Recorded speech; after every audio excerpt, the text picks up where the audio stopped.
Good morning.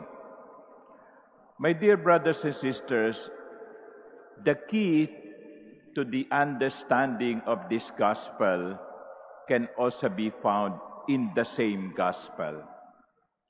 Because you see, sometimes it confuses us. Sabi ng Panginoon, humingi ka at pagbibigyan ka. Kumatok ka at ikaw ay pagbubuksan. Maghanap ka at ikaw ay makatatagpo. You know from experience, my dear brothers and sisters, that not every time that we ask, we receive. That not every time that we knock, the door is open. Tama? Ilang beses na kayong nagdasal na tumama sa loto, hanggang ngayon, hindi pa kayo tumatama. Ilan na sa inyo ang naghanap ng boyfriend, Lord, give me a lover. Until ngayon, malapit ka na lumampas sa kalendaryo, wala ka pa rin boyfriend.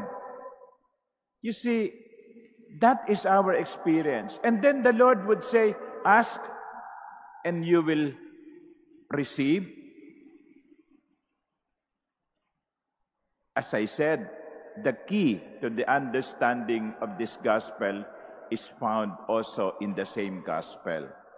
Jesus said, if you then, who are wicked, know how to give good gifts to your children, how much more will your heavenly Father give good things to those who ask Him?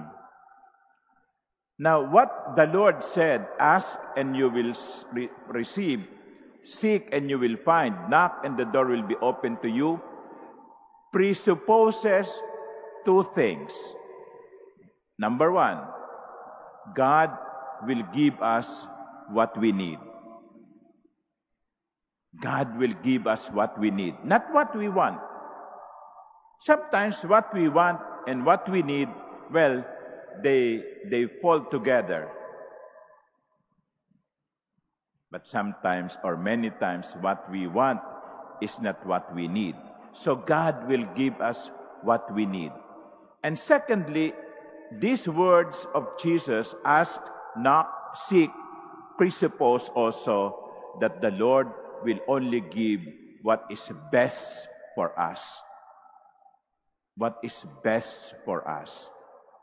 Kapag humihingi tayo, ibibigay ng Diyos ang ating kailangan at ibibigay ng Diyos kung ano ang mainam para sa atin. Di ba? When we give someone to whom we love, we always give what is best. So similarly, when God gives us, He will always give us what is best. Kaya, mga minamahal kong kapatid, kung hindi pa ibinibigay, sabihin nyo na lang, palagay ko, hindi ito mabuti para sa akin.